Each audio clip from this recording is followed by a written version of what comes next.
Ce week-end, des manifestants ont tenté de prendre d'assaut l'Assemblée nationale et la maison de Richard Ferrand, le président de l'Assemblée, a été incendiée. Est-ce qu'on peut dire que la démocratie est menacée ? D'une certaine façon, oui. Donc la démocratie, elle doit se défendre et elle doit gagner. Donc moi, je pense qu'à un moment donné, on voit bien qu'il y a un ras-le-bol là, complet vis-à-vis de ces rendez-vous hebdomadaires avec la violence, que ça n'a plus grand-chose à voir avec le mouvement naissant des Gilets jaunes, une colère sur le pouvoir d'achat. Tout ça existe encore, mais ce n'est plus... Donc le gouvernement, il doit faire maintenant cesser ces violences. Comme toute la classe politique, Laurent Wauquiez a condamné l'incendie de la maison de Richard Ferrand. Mais il a précisé, si les paroles d'écoute avaient eu lieu avant, on n'en serait pas là. Ça veut dire qu'Emmanuel Macron est quand même un peu responsable de l'incendie de la maison de Richard Ferrand ? Non, bien sûr que non. Ça veut dire un peu ça, non ?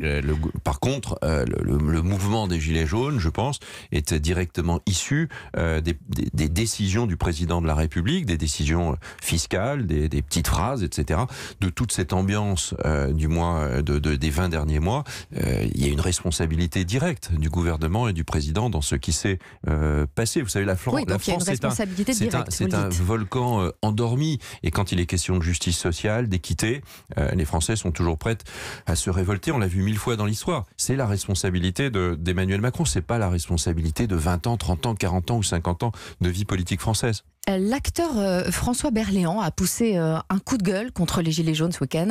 Vous êtes d'accord avec lui ? Ou vous ne vous risqueriez pas à critiquer les Gilets jaunes ? Non, mais il a raison. Évidemment qu'il a raison. La question n'est pas de critiquer les idées qui ont été mises en avant cet automne et qui valent toujours. La question, c'est maintenant la violence. Il ne reste plus que la violence. Cette violence, elle est insupportable, elle est injustifiable. Et le gouvernement, il est temps pour lui de la faire cesser, de faire cesser ces actes hebdomadaires de violence. Il peut pas y avoir un rendez-vous hebdomadaire tous les samedis à Paris, dans quelques autres villes, entre les forces de l'ordre, épuisées d'ailleurs, qui ont autre chose à faire, et puis des casseurs de tous ordres.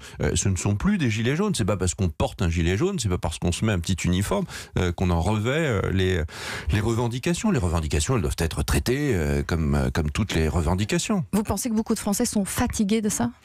Les Français, mais la France, elle est épuisée. Elle est épuisée politiquement et elle est épuisée budgétairement, alors qu'elle n'a pas commencé à faire le moindre effort de réforme. Donc c'est un sujet considérable. On a besoin de se réformer si on veut continuer à distribuer du pouvoir d'achat, si on veut donner de l'avenir à nos jeunes, si on veut incarner quelque chose encore en Europe et dans le monde. Ça, c'est maintenant qu'il faut le faire. Et la France, elle est épuisée avant même d'avoir fait les efforts nécessaires.